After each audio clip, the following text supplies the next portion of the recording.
Audio Jungle. Audio Jungle. Hello friends, आपका मेरे channel Tulika अंकन में बहुत बहुत स्वागत है। दोस्तों, आपको मेरा वीडियो कैसा लग रहा है, आप प्लीज़ मुझे कमेंट बॉक्स में जाके कमेंट करिए। और आज का मेरा वीडियो बहुत ही इंटरेस्टिंग है। ये पाश्चात्य कलाकार के बारे में है। देखिए, जो भी वेस्टर्न की चीज़ें हैं वो जल्दी समझ नहीं आती हैं और जल्दी ये याद नहीं होती। तो आज हम पाश्चात्य कलाकार एडवर्ड मुंक के बारे में बात करेंगे। एक अभिव्यंजनावादी कलाकार थे। अभिव्यंजनावाद का स्टार्टिंग इन्होंने ही किया है। तो ये बहुत ही इम्पॉर्टेंट है क्योंकि ये हमारे बहुत सारे एग्ज़ाम्स में आते हैं और टीजीटी पीजीटी के एग्ज़ाम में तो बहुत ही इम्पॉर्टेंट है। तो आइए एडवर्ड मुंक के बारे में हम डिटेल से पढ़ते हैं। और आपको कोई भी प्रॉब्लम हो, कोई भी क्वेश्चन पूछना हो, डिस्क्रिप्शन बॉक्स में मेरा व्हाट्सअप है, मेरा उसमें व्हाट्सअप लिंक है, उससे आप जुड़ सकते हैं। टेलीग्राम लिंक है, उससे जुड़ सकते हैं और अपने क्वेश्चंस को क्वेरी कर सकते हैं। तुरंत उसको आपको आंसर मिलेगा। और अब आइए हम अपना आज का टॉपिक शुरू करते हैं। सबसे पहले हम मुंक जी के बारे में थोड़ा सा परिचय करते हैं। देखिए, जो मुंक की कला थी वो समकालीन वैचारिक जीवन का प्रतिनिधित्व करती है। उस टाइम के जो भी मतलब विचार चल रहे थे समाज में, उसी का प्रतिनिधित्व कर रही है। अभिव्यंजनावादी जो कलाकार था, उसकी कला का जन्म जो जीवन के प्रति वो जिस चीज़ मतलब जीवन के प्रति उसकी जो भी आत्मिकता है, उसकी आत्मा में जो जीवन के प्रति भाव है, वही उसकी कला में दिखाई देता था। उसकी कला उसके जीवन के प्रति जो भी उसके धारणाएं हैं, उसी का एक दर्पण होती थी। वह जो भी जीवन में सोचता था, करता था, उसी को अपनी कला में दर्शाता था। 19वीं शताब्दी के अंत में जब प्रतीकवाद से सभी क्षेत्र प्रभावित थे, उस समय प्रतीकवाद से लगभग सभी क्षेत्र ऑल ओवर द वर्ल्ड प्रभावित थे, तब एडवर्ड मुंक ने नई कला शैली का सूत्रपात किया। एडवर्ड मुंक जी ने नई कला शैली का सूत्रपात किया, जिसको अभिव्यंजनावाद कहा गया। तो ये था एडवर्ड मुंक के बारे में एक छोटा सा परिचय। अब आइए इनके बारे में कुछ महत्वपूर्ण तथ्यों पर बात करते हैं। देखिए, 1889 1889 सरकारी छात्रवृत्ति प्राप्त कर यह पेरिस चले गए। उस समय इनको मतलब सरकारी छात्रवृत्ति प्राप्त हुई और ये उसको लेकर के पेरिस चले गए। ज़्यादा समय इनका भ्रमण में ही बीता है। 1892 में यानी कि 1892 में बर्लिन में इन्होंने अपनी चित्र प्रदर्शनी की और उससे हलचल मच गई। जी हाँ, और फिर बर्लिन से ये वापस पेरिस चले आए। बहुत समय इन्होंने भ्रमण किया। पेरिस के आर्नुओ कला वीथिका में इन्होंने जीवन की चित्रावली नामक चित्र प्रदर्शित किया। देखिए, आप स्क्रीन पे देख सकते हैं, इस पिक्चर को ध्यान से देख लीजिए। जीवन की चित्रावली नामक चित्र का इन्होंने प्रदर्शन किया। फिर 1908 में बीमार और दुर्बल होकर नार्वे में, ये एक्चुअली नार्वे के ही रहने वाले थे। 1908 में 1908 में ये बीमार हो गए। इनको मज्जा तंतु की समस्या हो गई, नर्वस सिस्टम की, और ये बीमार हो गए और दुर्बल हो गए, कमज़ोर हो गए और नार्वे में वापस आके रहने लगे।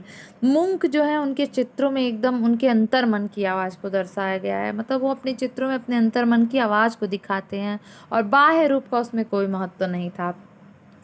अब आइए इनके प्रमुख चित्रों पे बात करते हैं। और हाँ, इनको हम याद करते हैं, एक बार इन चीज़ों का रिवीजन करते हैं। सबसे पहली बात कि जीवन की चित्रावली नामक इन्होंने चित्र प्रदर्शित किया, जो पेरिस में आर्नुओ कला वीथिका में, बहुत इंपॉर्टेंट है। आर्नुओ कला वीथिका में जीवन की चित्रावली नामक चित्र एडवर्ड मुंक ने चित्रित किया और अभिव्यंजनावादी कला का जन्म एडवर्ड मुंक ने किया। अब इनके चित्रों पे बात करते हैं, जो कि मोस्ट इम्पॉर्टेंट चित्र है। इसको ध्यान से आप देखिएगा। इनके प्रमुख चित्रों में यौवन प्राप्ति, इंग्लिश में प्यूबेरिटी, आवाज़, इंग्लिश में क्राई, हिंदी इंग्लिश दोनों याद रहना जरूरी है, एग्जाम में पूछ सकता है। यौवन प्राप्ति, प्यूबेरिटी, आवाज़, क्राई। चित्रों में उनके प्रतीकात्मक अभिव्यंजनावाद को देखा जा सकता है। मतलब उन्होंने प्रतीक के स्वरूप में अपनी अभिव्यंजनावादी शैली को यहाँ पे दिखाया। जैसे ये चित्र आप देख रहे हैं, ये है यौवन प्राप्ति। ये इसमें केवल यौवन लिखा है, लेकिन चित्र का नाम है यौवन प्राप्ति। ये इसमें लड़की को दिखाया गया है। इसके जो एक किशोरावस्था के बच्चे की मनोदशा होती है, उस मनोदशा का इस चित्र में वर्णन किया गया है। यह प्रतीकात्मक चित्र है। मुंक के चित्रों में देखिए ज़्यादातर निराशा के भाव आपको दिखाई देंगे। जैसे उनके चित्रों में बीमार लड़की, मृत्यु का कमरा, मृत्युशैया, मृत माता, मृत्यु, निराशाजनक चित्र के उदाहरण हैं। ज़्यादातर इन्होंने निराशाजनक चित्र बनाए हैं क्योंकि इनके जीवन में बहुत सारे इन्होंने मृत्यु से संबंधित घटनाएं देखी थी, तो उनके जीवन में एक निराशा का भाव आ गया था। बसंत ऋतु की शाम इनकी एक प्रमुख चित्र है। और ऐंठनदार रेखाएं, काले रंगों से भयानक वातावरण, ये सब ये दिखाते थे। ये एक इनकी बहुत ही प्रमुख चित्र है। इससे संबंधित कई बार क्वेश्चन आते हैं। इस चित्र का नाम है द स्क्रीम। 1893 से 1910 के बीच बनाई गई। 1893 से 1910 के बीच में इसको बनाया गया। पेंटिंग व पेस्टल दोनों रूप में इसको बनाई गई है और यह 4 संस्करणों में बनाई गई है। मतलब 4 तरह के चित्र हैं जिनको एक सम्मिलित नाम दिया गया है द स्क्रीम। तो ये मुंक के बारे में एक छोटा सा जीवन परिचय था। इनके कुछ इम्पॉर्टेंट चित्र थे। इम्पॉर्टेंट चित्र में इनके यौवन प्राप्ति, आवाज़ यानी कि क्राई और द स्क्रीम, ये 3 चित्र बहुत इम्पॉर्टेंट है, जिसमें से द स्क्रीम बहुत इम्पॉर्टेंट है। आप इसका स्क्रीनशॉट लेकर रख सकते हैं, बहुत ही इम्पॉर्टेंट है। अब आइए कुछ मुख्य क्वेश्चंस के बारे में चर्चा करते हैं। जीवन की चित्रावली किसका चित्र है? तो आपको मैंने पहले ही बताया, जीवन की चित्रावली एडवर्ड मुंक जी का चित्र है। मुंक के चित्रों में कैसे भाव दिखाई देते हैं? निराशाजनक भाव दिखाई देते हैं, क्योंकि इन्होंने जीवन में बहुत सारे मृत्यु और दुख जैसी घटनाएं देखी थी, तो इनके चित्रों में निराशा के भाव हैं। काला भयानक वातावरण किस चित्र में है? किसके चित्र में है? काला भयानक वातावरण किसके चित्र में है? तो यह एडवर्ड मुंक के चित्रण में है।